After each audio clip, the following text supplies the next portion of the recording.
Hello বন্ধুরা, তোমরা প্রত্যেকেই কিন্তু কম বেশি জানো আমার প্রতিটা দিন সকাল হয় কখনো 10টার সময়, কখনো 11টার সময়, আবার কখনো বা দুপুর 12টার সময়। এইরকম সময় ঘুম থেকে ওঠার পেছনে কিন্তু একটাই কারণ, সেটা হলো রাত জেগে এডিট করা। যাই হোক, আজকের সকালটা হয়েছিল দুপুর 12টার সময়। আজকের সকালটা হয়েছিল একটু অন্যরকম ভাবে। ব্যাপারটা একটু তোমাদের সাথে গুছিয়ে বলি। ব্যাপারটা হচ্ছিল, আমার ছোট ভাই ও দেখি আজকে সকাল সকাল আমাদের বাড়িতে এসে গেছে। সকালবেলা আমাদের বাড়িতে এসে আমার মাথার পাশে এসে দেখি অনেকক্ষণ বসে আছে, আমার ফোন নিয়ে খেলা করছে। তারপরে দেখি আমাকে আর ডাকছিল না।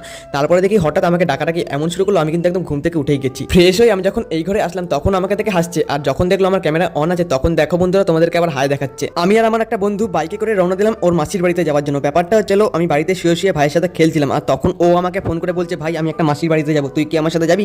আর ও হলো একা একা যাবে না, তাই আমাকেও ওর সাথে নিয়ে যাবে। আর আমি তো বাড়িতে বসে বসে ভাইয়ের সাথে খেলছিলামই, মানে একদম ফ্রি ছিলাম, তাই আমি বললাম চল যাই। আজকের ওয়েদারটা দেখো কতটা সুন্দর, কিন্তু ওই একটাই প্রবলেম, সেটা হলো কিন্তু প্রচন্ড গরম। যাই হোক, তারপরে আমরা বাইকে করে চলে আসলাম ওর মাসির বাড়িতে। আর হ্যাঁ বন্ধুরা, ওর মাসির বাড়িতে কিন্তু একদম অল্প সময়ের জন্য এসেছে, মানে একটা খাবার দিতে। ওই খাবারটা দিতে যতটুকু সময়, তারপরে কিন্তু ও ওর মাসির বাড়িতে খাবার দিতে চলে গেল।